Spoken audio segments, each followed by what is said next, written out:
대부분의 사람들은 변화가 적은 안정적인 삶을 추구합니다. 갑작스럽게 변화가 있거나 누군가의 간섭을 받는다는 것에 대한 불안한 마음을, 두려운 마음을 가지고 있습니다. 왜냐하면 사람들은 살아오면서 자기 자신의 삶의 방식을 가지고 있기 때문에 그렇습니다. 그러니 누군가가 옆에서 좀 바뀌어라 라고 이야기하면 그 목소리가 불편합니다. 심지어 부부관계도 마찬가지입니다. 남편이 혹은 아내가 이럴 것 좀 바꿨으면 좋겠다라고 이야기하면 좋게 수긍하기보다는 일단 한 걸음 뒤로 물러섭니다. 그것이 보통 사람의 모습인 것 같습니다. 그리고 속으로는 이렇게 말합니다.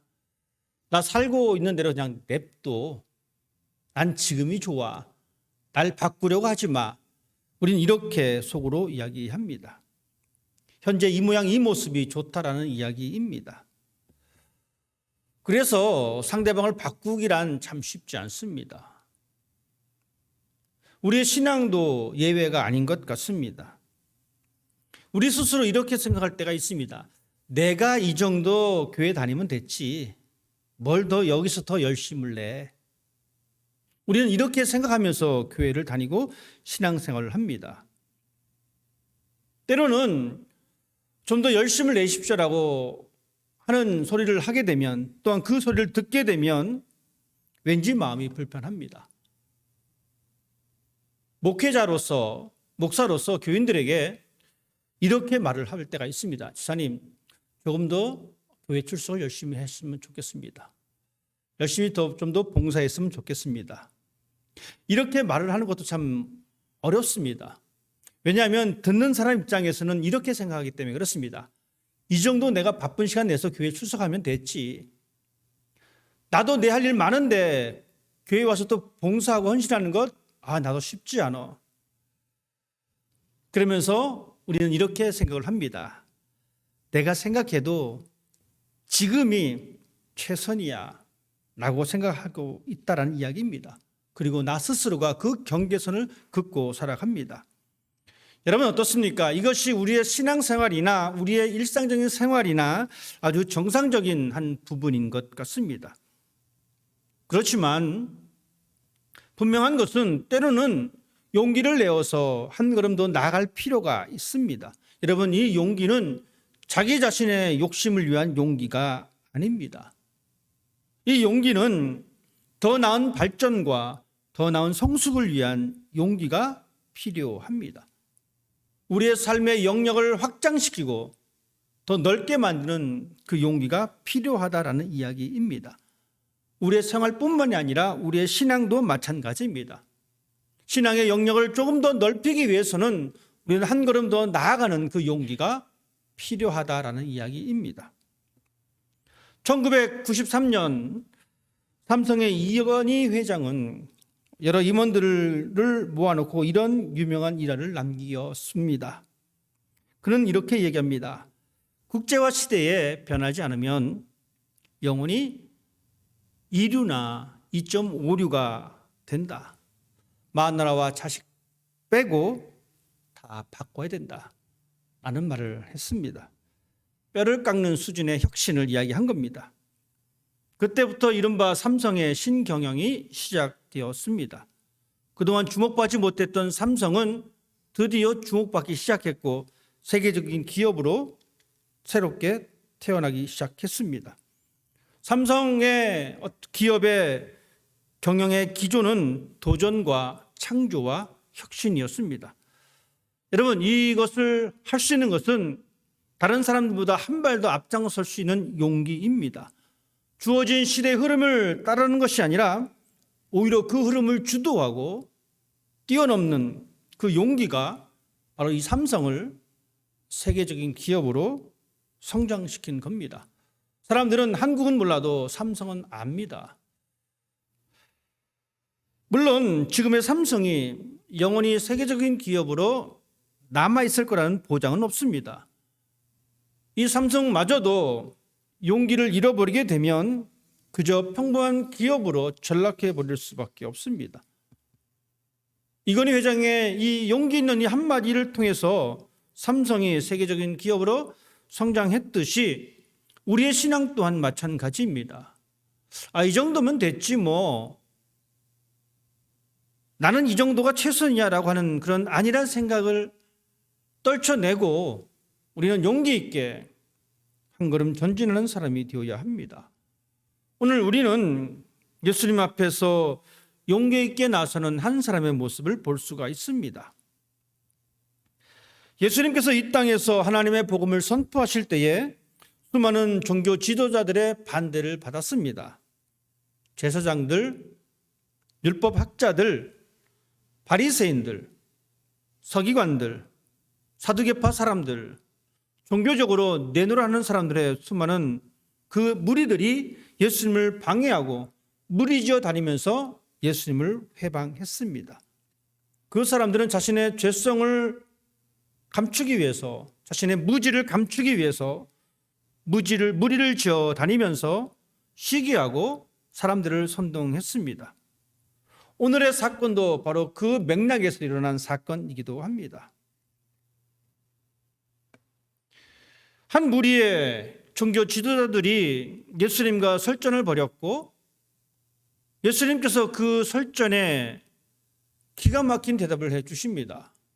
그러자 그 예수님과 함께 따지러 왔던 그 무리 가운데 한 사람이 나섭니다. 그 사람은 서기관입니다. 여러분, 서기관은 어떤 사람이냐면 글을 베껴 쓰는 사람입니다. 즉 하나님의 말씀을, 율법을 베껴 쓰던 사람입니다. 그 직업의 시초가 그렇습니다. 하나님의 율법을 베껴 쓰다 보니까 율법에 대한 지식이 점점 많아지게 되고 결국 그 사람들이 율법을 연구하는 율법학자가 된 것입니다. 이 서기관은 자신이 그동안 베껴 썼던 그 율법과 연구했던 그 율법이 주는 해결을 찾기 위해서 사람들 뒤에 숨어 있는 것이 아니라 앞장서서 용기 있게 예수님께 질문을 던집니다. 모든 계명 가운데에 첫 번째 계명이 무엇입니까? 선생님, 가장 중요한 계명이 무엇입니까? 우리가 알고 있는 율법, 그 대표적인 계명은 여러분 10계명입니다. 여러분은 어떻게 생각하십니까? 그 10개의 계명 가운데에 첫 번째 되는 계명이 무엇입니까? 1번입니까? 아니면 2번입니까? 아니면 7번이나 한 8번쯤 됩니까? 우리도 궁금합니다. 저도 궁금합니다. 10계명 중에 가장 중요한 계명이 무엇입니까? 그런데 사람들마다 처한 상황이 다 다릅니다. 그러니까 그 순위가 다를 수밖에 없습니다. 제가 물건이 참 많은 사람입니다. 예를 들어서 재산도 많고 그렇습니다. 저에게 중요한 계명은 이런 겁니다. 도둑질 하지 마라. 왜요? 제가 가진 게 많으니까, 제게 없어질 것 같으니까. 그런데 저는 가진 것이 없습니다. 그러니 도적질 하지 말라라고 하는 이 계명은 저 맨 뒤에다 갖다 놓습니다. 사람마다 처한 환경이기 때문에 그것이 다 다를 수가 있습니다. 여러분에게 물어본다면 여러분은 뭐라고 대답하시겠습니까? 그 정확한 그 답을 알려주기는 쉽지 않습니다. 정말로 첫 번째로 중요한 계명이 무엇일까요? 그 당시 유대인들은 율법을 네 분류로 크게 나누었습니다. 큰 것, 작은 것, 무거운 것, 가벼운 것, 이렇게 율법을 네 분류로 나누다 보니까 율법의 이 개수가 약 613개의 이 법조항을 가지게 되었습니다. 이렇게 구분을 지은 것은 이 율법을 다 지킬 수 없다는 이야기이기도 합니다. 그리고 율법 학자들마저도 그 당시에는 그 율법의 중요성을 다르게 규정하고 있습니다. 어떤 학자들은 이렇게 이야기합니다. 당신이 싫어하는 것을, 즉 당신이 싫어하는 일을 다른 사람에게 시키지 말라. 이것이 율법에서 가장 중요한 요소다라고 생각하는 사람도 있습니다. 또 다른 학자는 이렇게 말합니다. 아니야. 소송하는 것, 제사 지내는 것, 깨끗한 것, 부정한 것, 이것이 가장 중요한 율법이야 라고 이야기하는 사람도 있습니다.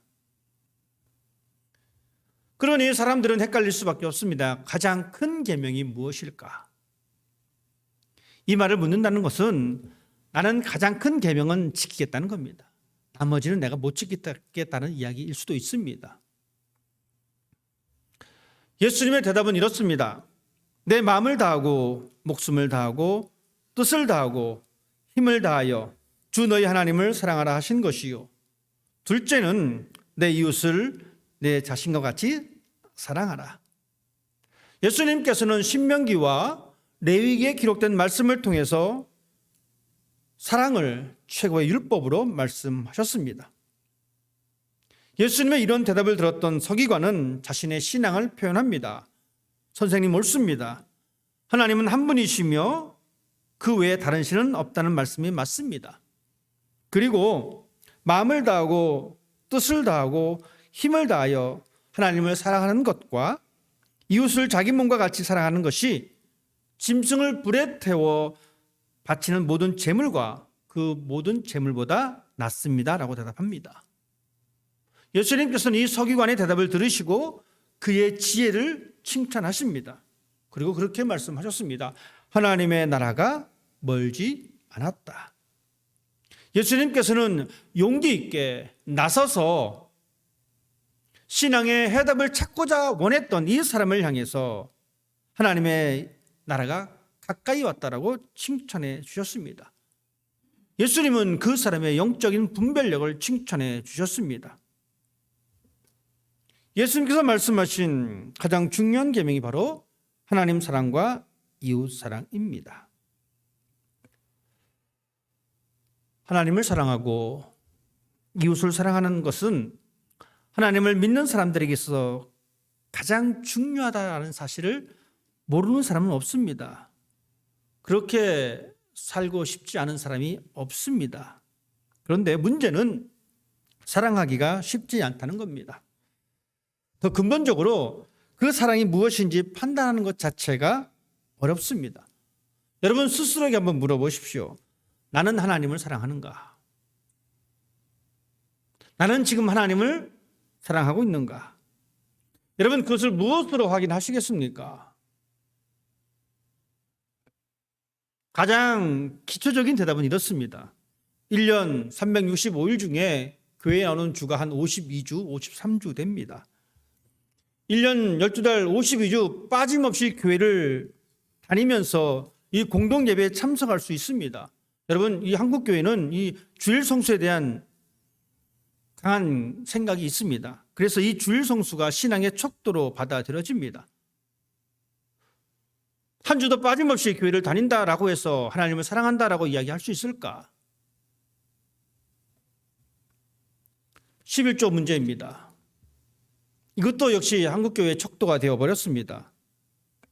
11조를 잘 하는 사람은 하나님을 사랑하는 사람이고 11조를 하지 않는 사람은 하나님을 사랑하지 않는 사람이다 라고 규정 지을 수 있을까요? 그럴 수도 있고 아닐 수도 있습니다. 신앙의 진정성은 그렇게 주일 성수로 나타날 수도 있고 11조 헌금을 드림으로 나타날 수도 있습니다. 하지만 분명한 것은 겉으로 나타나는 이 신앙의 행위가 하나님을 사랑한다는 그 사랑을 확인할 수 없다는 겁니다. 실제적으로 하나님을 사랑하지 않으면서도 흉내만 내는 사람이 있습니다. 사이비 이단에 빠진 사람들 얼마나 열심입니까? 못 돌아갑니다. 그 사람들은 1년 52주만 교회 나가서 예배드리는 것이 아니라 1년 365일 나가서 예배드리는 사람입니다. 여러분 그 사람들이 하나님을 사랑한다라고 하는 그 사랑을 확인할 수가 있겠습니까? 목사가 된다라고 해서 하나님을 사랑한다라고 이야기할 수 있을까요? 장로가 되었다라고 해서 하나님을 사랑한다라고 이야기할 수 있을까요? 기도하고 전도하고 봉사를 잘 한다라고 해서 하나님을 사랑한다? 이렇게 또 단정 지을 수 없습니다. 또한 하나님을 사랑한다는 이 사랑 단순히 의무적으로 여긴다면 곤란합니다. 억지로 하나님을 사랑해야 한다면 여러분, 우리는 신앙생활 하기 힘듭니다. 율법이 되고 맙니다. 그래서 예수님께서 그때 당시 율법 학자들을 비난하신 겁니다. 마음은 사랑하지 않는데 사랑한다라고 행동으로 모든 것을 다 표현하고자 했던 그 모습을 예수님께서 싫어하셨습니다. 하지만 중요한 것은 우리가 하나님을 사랑하기 이전에 하나님이 우리를 사랑하셨다라는 사실을 아는 것이 중요합니다. 우리 자신이 하나님의 사랑을 받았다는 사실을 아는 사람은 하나님을 사랑할 수 있습니다. 그걸 모르는 사람은 하나님을 사랑할 수 없습니다. 우리는 마음을 다해서, 목숨을 다해서 하나님을 사랑했고 이웃을 사랑했던 그 모습을 예수님에게서 발견할 수 있습니다. 예수님께서는 하나님을 사랑하셨기에 하늘의 영광의 자리를 내려놓으시고 순종하셔서 이 땅에 육신으로 오셨습니다. 사람들을 사랑하셨기에 십자가의 고통을 받으셨고 죽기까지 그 사랑을 보여주셨습니다. 예수님도 친히 마음을 다하고 목숨을 다하고 뜻을 다하고 힘을 다하여 하나님을 사랑하셨고 사람들을 사랑하셨습니다. 예수님은 이 땅에 내려올 용기가 있었습니다. 예수님은 십자가를 질 용기가 있었습니다. 하늘의 보좌에 만족해하지 않으셨습니다. 이 땅에 내려와 편하게 모든 것을 그냥 지내지 않으셨습니다. 오히려 가난하고 무시당하는 사람들의 곁에 가셔서 그들의 친구가 되어주셨고 함께 생활하셨습니다. 스스로 고난의 길을 걸어가셨습니다. 예수님께서는 이 세상이 구분 지어놓은 그 경계선을 헐어버리고 용기 있게 다가오셨습니다. 예수님은 우리도 이런 마음을 갖기를 원하십니다. 예수님께서는 그리스도인들이 주어진 삶에 만족해하면서 살기보다는 조금 더 신앙의 영역을 넓히기를 원하고 계십니다. 나는 이제 구원받았으니까 죽어서 천국 가야지 라고 만족해하는 그 삶이 아니라 이 땅에서 하나님의 백성으로 당당하게 적극적으로 살기를 원하십니다. 조금 더 적극적으로 세상의 빛으로 세상의 소금으로 살기를 바라고 계십니다. 세상과 경계선을 긋고 그냥 이곳에서 만족하고 자기 자신의 이익만을 바라는 것이 아니라 용기 있게 그 울타리를 뛰어넘는 그 모습을 원하고 계십니다. 우리가 더 용기를 내서 사랑해야 할 대상이 누구입니까? 여러분이 용기를 내서 더 사랑해야 할 대상이 누구입니까? 우리는 먼저 하나님을 더 사랑할 마음이 필요합니다. 우리 모두는 하나님의 은혜를 받은 사람입니다. 하나님의 사랑을 가지고 있는 사람입니다. 요한복음은 이렇게 기록해 주고 있습니다. 하나님의 세상을 이처럼 사랑하사 독생자를 주셨으니 이는 그를 믿는 자마다 멸망하지 않고 영생을 얻게 하려 하십니다. 우리 모두는 하나님의 사랑으로 예수 그리스도를 통하여 영생을 받았습니다. 하나님의 사랑으로 우리는 이제 새로운 사람이 되었습니다. 세상을 따라가고 세상을 지배하는 그 가치관에 지배되는 것이 아니라 하나님을 따라가는 하나님의 친백성이 되었습니다. 이제 우리의 영혼은 하나님의 사랑으로 가득 채워졌습니다. 그리스도의 생명으로 채워졌습니다. 이제 우리에게 있는 것은 하나님의 사랑, 그리고 하나님을 향한 우리의 사랑이 우리에게 있습니다. 이제 우리는 새롭게 결단을 해야 합니다. 하나님에게 받은 사랑을 보답해야 합니다. 때로는 우리는 하나님을 사랑하기 위해서 우리가 소중히 생각하는 것들을 포기해야 될 때가 있습니다. 여러분, 내가 소중하게 생각하는 것을 포기한다는 것은 쉬운 일이 아닙니다. 그렇지만 하나님은 그 사랑을 보여주시려고 아들을 포기하셨습니다. 이제 우리도 그 사랑을 받았기에 이제 우리도 포기해야 합니다. 그리고 우리의 신앙을 더 넓혀야 합니다. 세상에서 하나님을 사랑한다라고 하는 그 마음으로 이 세상을 더 넓게 보는 사람이 되어야 합니다.